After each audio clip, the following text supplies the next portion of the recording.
By virtue of today, I'm hoping that it will show the world that we are together in Elizabeth City.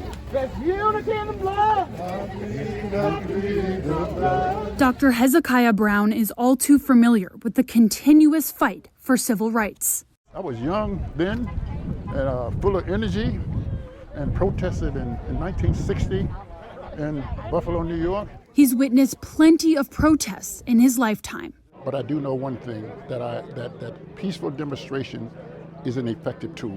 On Wednesday, he once again put on his walking shoes. He joined clergy from across the state, the NAACP, and others as they walked from Mount Lebanon Zion AME Church to Perry Street, the place where Andrew Brown Jr. was fatally shot by police 1 week ago. We can't make right what happened to Andrew, but we can make right in the pit. How do we come together to try to make sure that this never happen again? As the crowd was praying, they learned the body camera footage was not going to be immediately released to the public, the way many hoped it would. Even when the decision came out that the judge had denied the right of the people, even then you didn't see anyone get up excited or do anything, because we know that God is in this. And what you have to do many times, you have to be patient and wait on God, because God only knows what God is doing. Dr. Hezekiah Brown is leaning on his faith and has hope that things will change for the better. So this too will prevail. Believe me when I tell you, it will happen, but it takes a little time. So we have to be patient.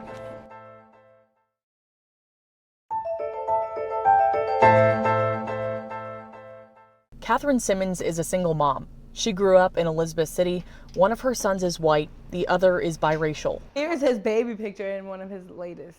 This is her son, named Seven. He likes the police. He really does. He, thinks they're here. If he gets in trouble, he knows to call the police. And I'm not about to change his mind on that, because he's innocent. He doesn't understand the hatred of the world yet. And I'm hoping he'll never understand it. I first met them at a protest on Saturday and asked to take their picture. She says it's hard to explain to a 5-year-old what's happening in the community. I took him out there and we had a good little time. He understands at this point that there's bad people and good people. She says she has to explain things differently to each of her sons, knowing that the way they are treated by police could vary. And so I have to sit him down and explain to him with his father, if the police come, put your hands up. I don't care if you're 5 years old. Put your hands up. He knows if the police are present, be quiet and stay still. And we shouldn't have to be like that. The people united will never be defeated. She's watched the community protest for Andrew Brown Jr. over the last 2 weeks. The shooting happened when deputies were serving Brown an arrest warrant on April 21st. He didn't deserve that. He deserved to get arrested like all the other people. He deserved that chance too. He deserved to go and try to bond out. But they didn't give him that opportunity at all. Now she hopes the community can keep momentum as they wait for the body camera footage to be released. And I think if the community sticks together the way that we have been, we really can accomplish some things. And we really can, infiltrate from the inside out.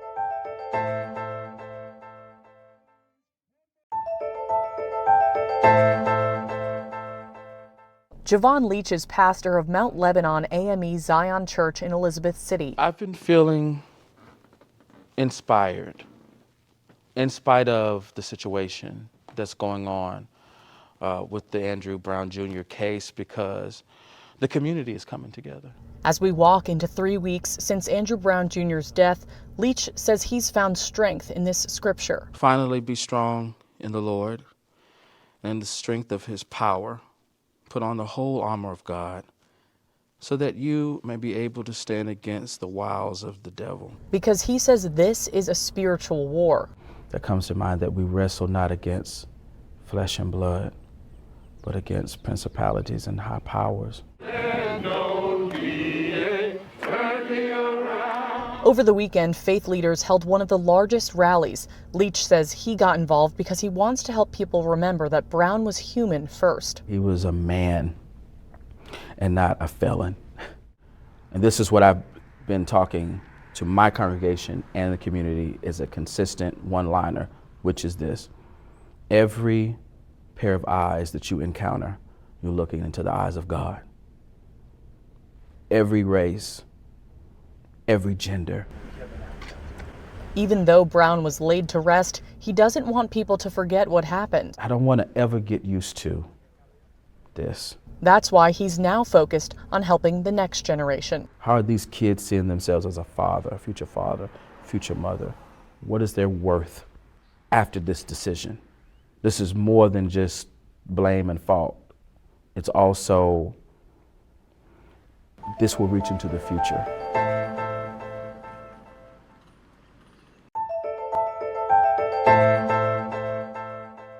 Messiah Powell is your typical second grader, spending his summer break having fun. He loves to ride a scooter and play with his older brother, but at just 7 years old,